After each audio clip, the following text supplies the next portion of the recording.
મિત્રો, આસો માસ નવરાત્રિ દરમિયાન હવે એક વિશેષ વાત કરવાનો છું. જ્યારે તમે ઘટ સ્થાપન કરો છો ત્યારે તમારે વિશેષ આયોજન એ કરવાનું રહેશે કે માતાજીની સમીપ તમારે એક ગાયના ઘીનો અખંડ દીવો કરવાનું રહેશે કે જે 9 દિવસ સુધી પ્રજ્વલિત રહે. પરંતુ આ વખતે વૃદ્ધિ તિથિ છે એટલા માટે 10 દિવસ સુધી તમે અખંડ દીવો પ્રજ્વલિત કરી શકો છો અને આ 10 દિવસ સુધી અખંડ પ્રજ્વલિત રહે એટલે કે તમે વ્રત જપ તપ અનુષ્ઠાન કરો છો તેનું અનેક ઘણું ફળ તમને પ્રાપ્ત થાય.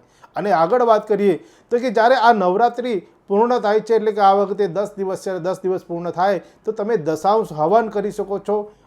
દશાંશ હોમ, તર્પણ, મહાજન, બ્રહ્મ ભોજન આ વસ્તુ કરવાથી મા ભગવતીની કૃપા તમને પ્રાપ્ત થાય. નવ દુર્ગાની તમને વિશેષ કૃપાઓ મળે. અને સાથે સાથે વાત કરીએ કે આ વખતે 10 દિવસ હોવાથી બુધવારના દિવસે ગરબા વિસર્જન ન થઈ શકે, પરંતુ એક શાસ્ત્ર અનુસાર એમ છે કે જ્યારે દશેરાનું યજ્ઞ તમે પૂર્ણ કરો છો એટલે કે યજ્ઞનો પ્રારંભ કરો છો ત્યારે ગુરુવારના દિવસે તમે તમારા ઘરની અંદર જે ઘટ સ્થાપન કર્યું છે, ગરબા જે બિરાજમાન કર્યા છે માતાજીના, તે તમે તેનું પૂજન અને વિસર્જન કરી શકો છો, ઉત્તર પૂજન કરી શકો છો, જેથી તમારા જીવનમાં તમામ પ્રકારની બાધાઓ તો દૂર થાય પરંતુ દુઃખ અને દારિદ્ર્ય, કષ્ટ, પીડા, આદિ વ્યાધિ ઉપાધિ મા ભગવતી હરી લે છે અને પોતાના સ્થાને બિરાજમાન થાય છે. માટે જ આ વિશેષ પ્રયોજન કરશો, તમારી મનોકામના પૂર્ણ થશે.